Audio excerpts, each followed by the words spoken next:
In 1828, the bill that would become the Tariff of Abominations was in trouble.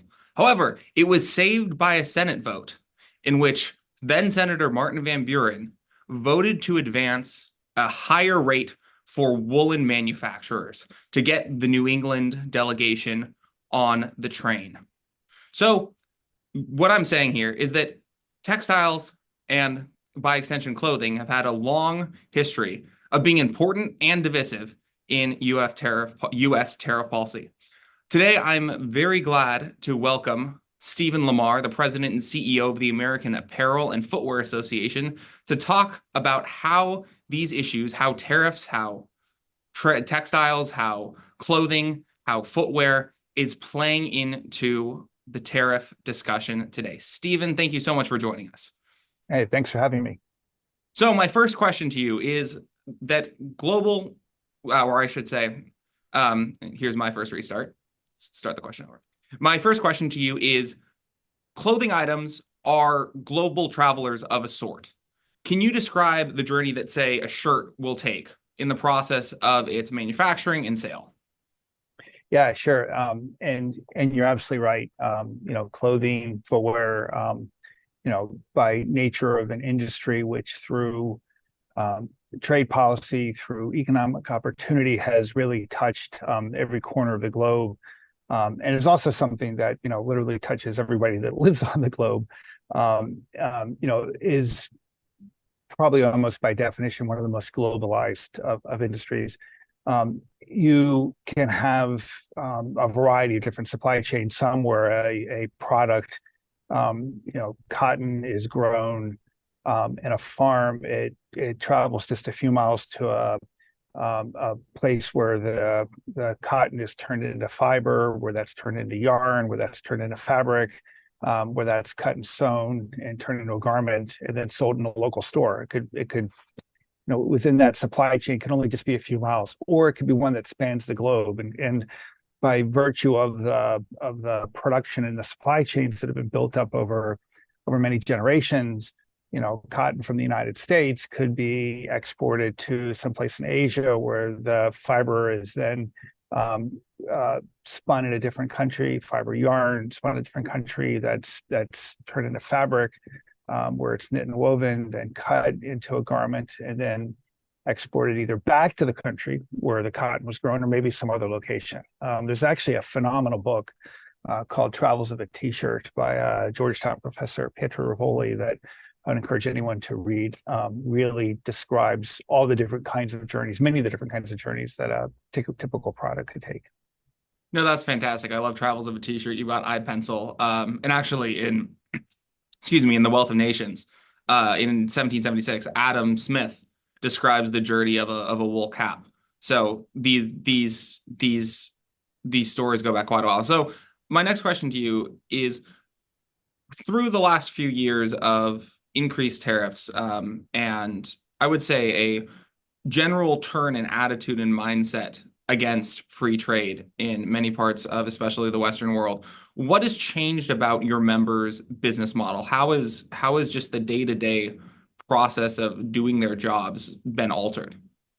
Well, I think probably the biggest change is the amount of uncertainty that's been injected into it, where and again, some of this is through politics, some of this is through policy, some of this is through the many disruptions that we saw, before, during, and since the pandemic, which has really shined a spotlight on supply chain disruptions. But kind of just focusing on tariffs, one of the big things that's kind of happened is, well, let me actually kind of take a step back for the way I used to talk about this sort of in the 2015 time period before. So before former President Trump took office, is, we often would look at our industry and talk about it as one of the most heavily tariffed industries, where we represented a very small percentage of the imports that come into the United States, but represent the overwhelming majority, or about half of, in the case of, say, 2015, of the tariffs that were collected on our products. After former President Trump had been imposing tariffs on China, on products that were coming from China and from a number of other countries. What happened there was more products started getting tariffs. So the end result is, if you look at our industry right now, we represent about 4% of the products that are imported into the United States. So if you look at anything that's imported, what cars, pencils, desks, computers, whatever it might be, food, and you calculate what percentage of that is clothing and shoes and textiles, it's about 4 or 5%. But if you look at the amount of tariffs that are collected on our industry, we account for about 26% of those tariffs. We used to be 50%, now we're about 25%. What changed? Well, what changed is a lot more products into the United States, imported into the United States, started receiving more of those tariffs. So our share of that tariff pie dropped, even as we paid more tariffs. That's fascinating. And to drill down on that a little bit more, what has let's separate out, say, the clothing brands or the manufacturers from their suppliers. How have new costs affected each, and how has it affected their interactions with one another? Yeah, so the main thing to kind of understand what's going on here is that a tariff is a tax that is imposed at the border on a product that's imported into the United States.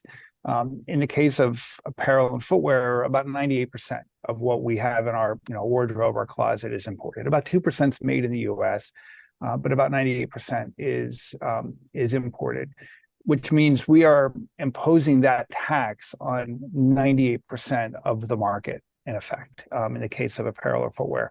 The tariff then kind of, a lot of things can happen with it, but ultimately it is a tax that the U.S. government collects, and they collect it on the importer. A lot of people say, oh, they collect it on the foreign country or they collect it on the foreign producer. That's just hogwash. They collect it on the U.S. entity that imports the product into the United States. And then that U.S. entity then has a cost that they have to do something with. So in some cases they can eat that cost if it's a small amount. Maybe it goes against their margin, which means they make less profit.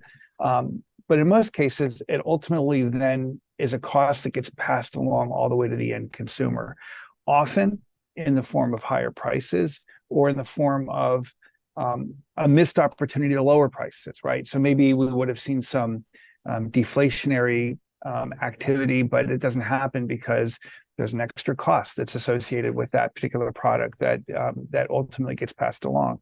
So usually, not in every circumstance, but usually it ends up becoming a burden that the consumer ends up paying in the form of higher prices. There's other ways in which consumers can see that. Maybe it's less choice. Maybe a product might get discontinued, so the consumer no longer has the ability to buy a product that might have come in at a less expensive price. But generally, it shows up in the form of higher prices to U.S. consumers. So I find clothing manufacturing a very interesting industry to talk about in connection with tariffs, because obviously a lot of times fabrics are going to be very low cost goods. And so a lot of times, while we Americans are busy manufacturing, say, high-end Lexus vehicles, SUVs, things like that, we're outsourcing the manufacture of textiles elsewhere. And we have a finite number of workers. We have finite capacity. So we sort of have to pick and choose what we actually manufacture stateside. So to get to a specific, President Biden's de minimis threshold. Obviously, it's been all the rage recently to crack down on supposedly abusive de minimis imports. Can you talk about how this change, which I would portray from a different angle as a means to impose more tariffs, more protection, more harms onto consumers? Can you talk about how the de minimis reduction is going to affect you? Yeah. So what you're, again, just to kind of level set with consumers, there's a provision in U.S. law that says that there's a provision in U.S. law if I'm returning from another country into the United States, a resident, I can bring a product in with me up to $800 in effect per day. There is a provision that basically said, well, what if it's unaccompanied? Can I also kind of either send that to myself or order it from someone and send it to myself? And in 2015, I think it was about 10 years ago, the Congress, in an effort to really jumpstart e-commerce, like to really support the ability of e-commerce to function, they leveled the amount of unaccompanied products to the same level as accompanied products, right? So a product that I'm bringing in with me on an airplane is up to $800, and a product that I mail order or buy online and it comes in is also $800 too. Well, that's really fueled, especially with the pandemic, a massive increase in the number of products that are coming into the United States. And that's created a lot of questions about, are these products that are evading tariffs? Are they doing something that's not what Congress intended? Is Customs actually able to accurately figure out what's coming in so they can enforce it? And on and on and on. There's a number of questions that have been raised by this. So there seems to be a lot of folks in Washington that want to kind of reform this program. What does that reform look like? Well, reform is in the eye of the beholder. It really depends on, what problem you're trying to fix will kind of lend you to what solution you're trying to fix. The Biden administration, Republicans in Congress, Democrats in Congress, they've all offered a variety of proposals. The net of most of those proposals will be is that products that are currently imported under e-commerce mechanisms will begin to face taxation in the form of tariffs that are applied to them. And depending upon where you are, this is either a good or a bad thing. But one of the things that it does do is it does mean that there will be more tariffs that are imposed on these products. One of the comments we constantly raise about this issue is that as you are looking at these reforms, again, whether you think reform is a good or a bad idea, what we're going to be applying to this reformed de minimis program will be a tariff structure that was 10 years old when Joe Biden was born. So to give you an idea of how old it is, right? It's highly aggressive. It is misogynistic. It actually applies a tariff for women's products, generally more than men's products. So we're going to be returning more and more items into that regime, that regressive, misogynistic regime.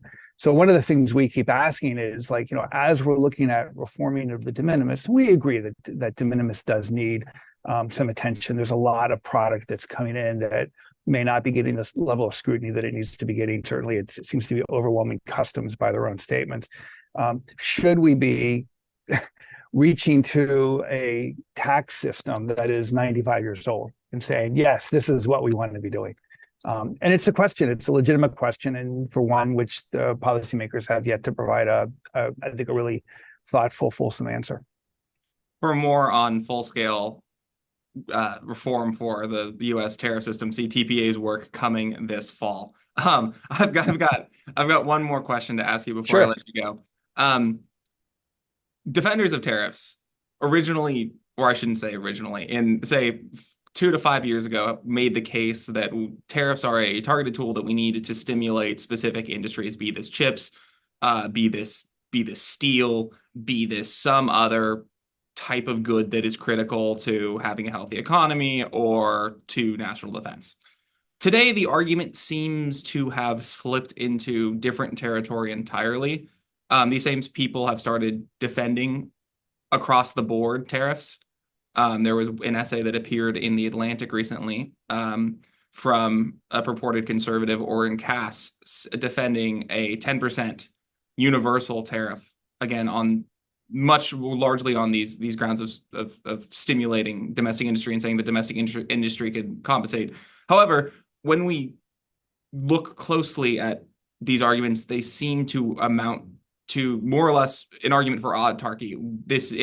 So just in your own slice of manufacturing and production, is our autarky even possible? What kind of costs would be imposed on manufacturers, on consumers, if we were to try to either apply a 10% tariff or outright try to manufacture and fully supply ourselves from domestic sources?